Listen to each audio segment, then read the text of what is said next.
Selamat pagi anak-anak.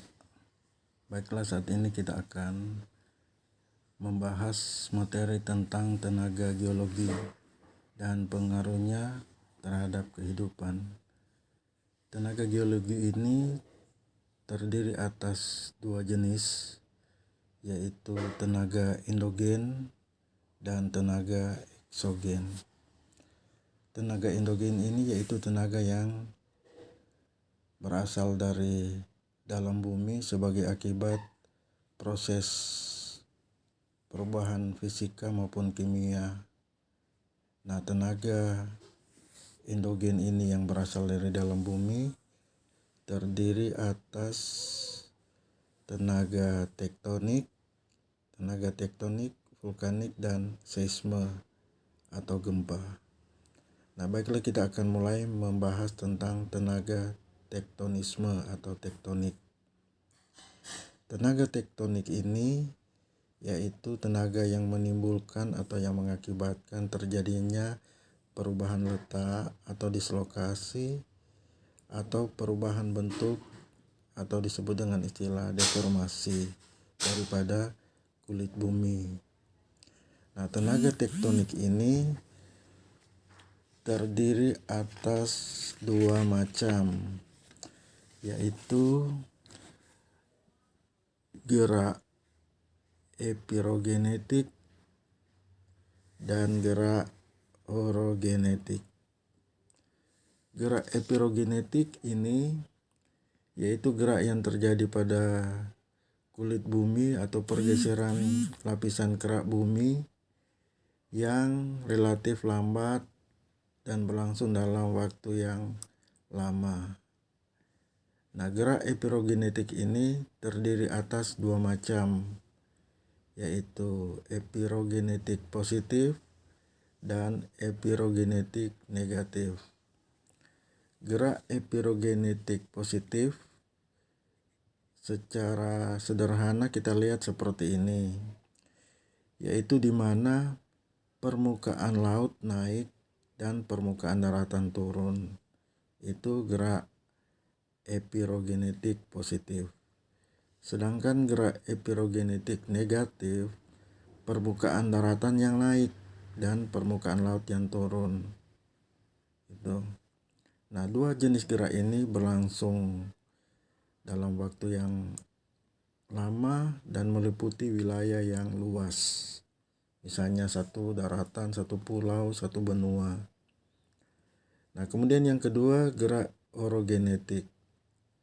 Gerak orogenetik yaitu gerak yang pergeseran lapisan kerak bumi yang relatif cepat dan berlangsung dalam waktu yang singkat.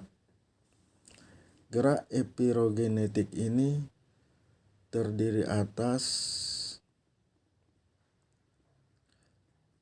lipatan dan patahan. Proses lipatan atau folded proses yaitu membentuk permukaan bumi semacam ini. Nah, proses lipatan ini terjadi pada jenis batuan yang lentur.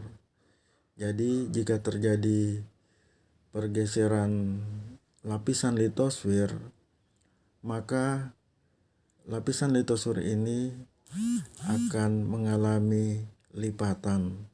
Jadi ada bagian permukaan bumi yang naik dan disebut sebagai puncak lipatan, dan ada bagian permukaan bumi yang turun. Nah, dalam istilah geografi, bagian permukaan bumi yang naik ini namanya antiklinal atau puncak lipatan. Sedangkan lembah lipatan ini namanya sinklinal. Itu. Nah, seperti ini. Jadi ini antiklinal, kemudian lembahnya ini sinklinal. Nah, di sini di modul Anda bisa membaca jenis-jenis lipatan.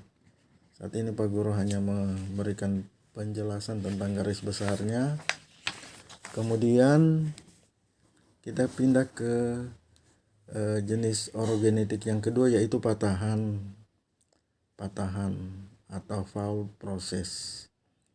Patahan ini jika terjadi gerakan endogen, gerakan lapisan terjadi pada kulit bumi jika batuan itu struktur batuannya yang keras. Tapi karena gerakannya, pergeserannya begitu dahsyat, maka terjadi patahan pada batuan tersebut. Terjadi patahan. Nah, akibat terjadinya patahan maka membentuk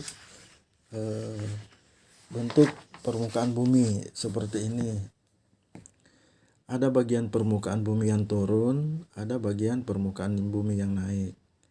Nah, kemudian ada bagian permukaan bumi yang bergeser. Nah, pergerakan bumi yang seperti ini, bagian permukaan bumi yang turun akibat patahan, bagian bumi yang turun ini namanya graben. Sedangkan bagian permukaan bumi yang naik atau puncak patahan, kalau tadi di lipatan antiklinal, kalau di patahan namanya horst. Kemudian ada patahan mendatar atau bergeser ke samping, ke kiri atau ke kanan. Istilahnya strike slip fault atau patahan mendatar. Kalau patahan naik namanya horst, patahan turun namanya graben, patahan mendatar namanya strike slip fault. Itu tentang patahan. Kemudian tenaga endogen yang berikutnya, tadi tenaga endogen terdiri atas 3, vulkanik, tektonik, vulkanik, dan seisme atau gempa. Sekarang Pak Guru akan menjelaskan tentang vulkanisme. Vulkanisme itu secara singkat itu pengertiannya yaitu pergerakan magma menerobos lapisan batuan, baik secara vertikal maupun horizontal atau miring. Nah, ini gambar tentang penampang gunung berapi. Jadi kalau kita bicara vulkanisme, kita bicara tentang gunung berapi. Nah, jadi di sini ada istilah-istilah yang ditulis tentang, ada yang namanya lakolit, kemudian di bawah ini dapur magma, biasa disebut sebagai batolit. Kalau lakolit ini yaitu penerobosan magma membentuk lensa cembung sehingga bagian permukaan buminya naik. Jadi kalau kita lihat di lereng gunung atau di sekitar puncak gunung itu ada bukit-bukit kecil, itu terbentuk karena adanya proses lakolit. Itu antara lain. Nah, kemudian di sini Anda bisa membaca penjelasan tentang proses intrusi magma. Yang dimaksud dengan intrusi magma yaitu proses menerobosnya magma memasuki lapisan batuan tapi tidak sampai ke permukaan bumi. Itu intrusi.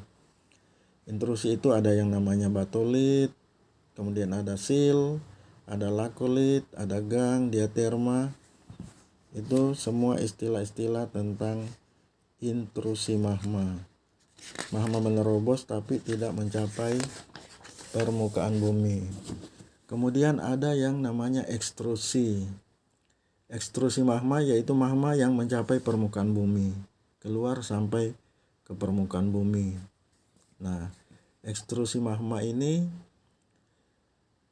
dalam bentuk cair itu disebut lava. Kemudian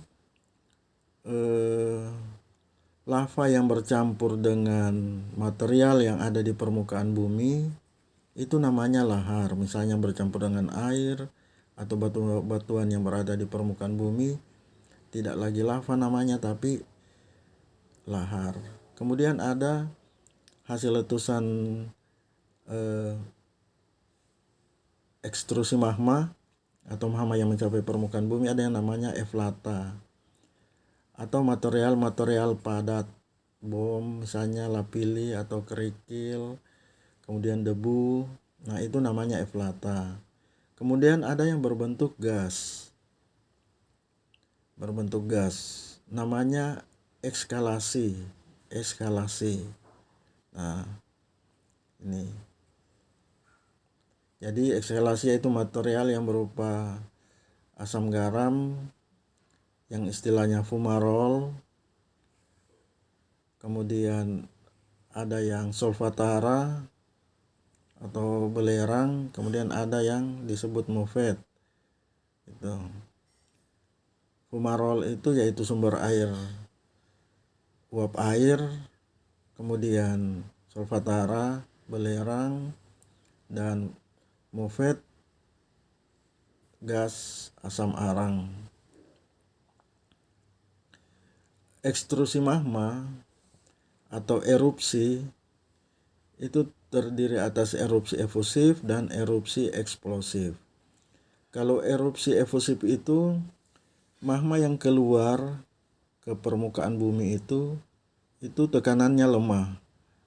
Sedangkan erupsi eksplosif itu tekanannya kuat. Misalnya terjadi ledakan di puncak gunung berapi. Gitu. Kemudian dari segi bentuknya ada erupsi linier memanjang seperti ini, tuh. Kemudian ada erupsi areal, jadi magma yang keluar itu menyebar di permukaan bumi, areal berada dalam satu areal.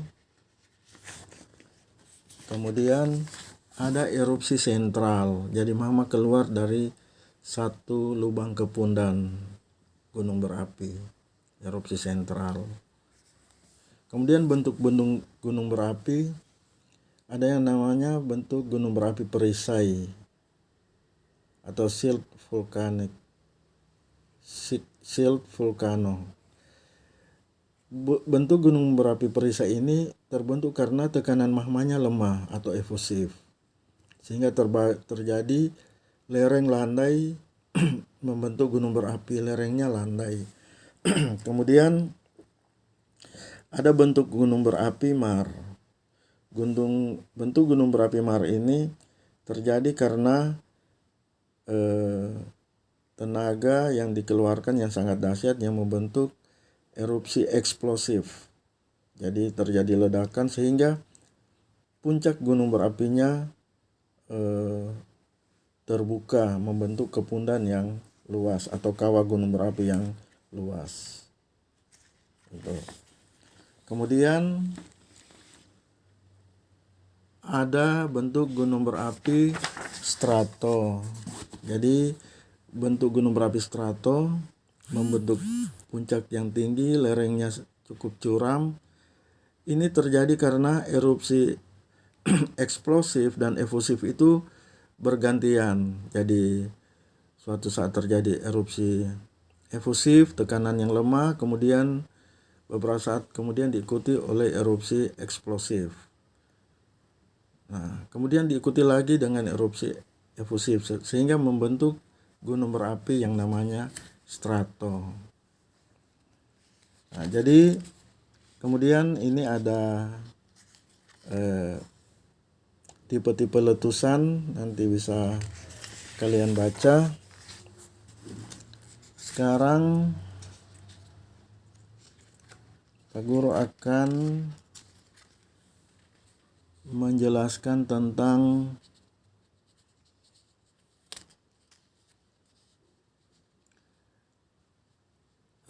gejala-gejala yang timbul setelah terjadi letusan gunung berapi. Jadi bentukan-bentukan yang terjadi di situ akan terdapat sumber lava, kemudian kaldera atau danau kaldera, kemudian ada plato lava, ada geyser dan mata air panas, Itu gejala-gejala setelah terjadinya tenaga vulkanisme. Jadi untuk materi vulkanisme, materi terakhir yaitu manfaat yang dapat diperoleh, manfaat untuk kehidupan manusia dari hasil letusan gunung berapi. Anda bisa melihat di materi ini. Nah, kemudian anak-anak untuk tugas, Pak Guru akan memberikannya melalui buku ini, khusus materi yang baru saja dibahas. Tugasnya singkat saja, Anda silakan buka halaman 15. Halaman 15, materi bagian ini, materi 2. Yaitu ada 5 nomor soal uraian, silakan Anda jawab.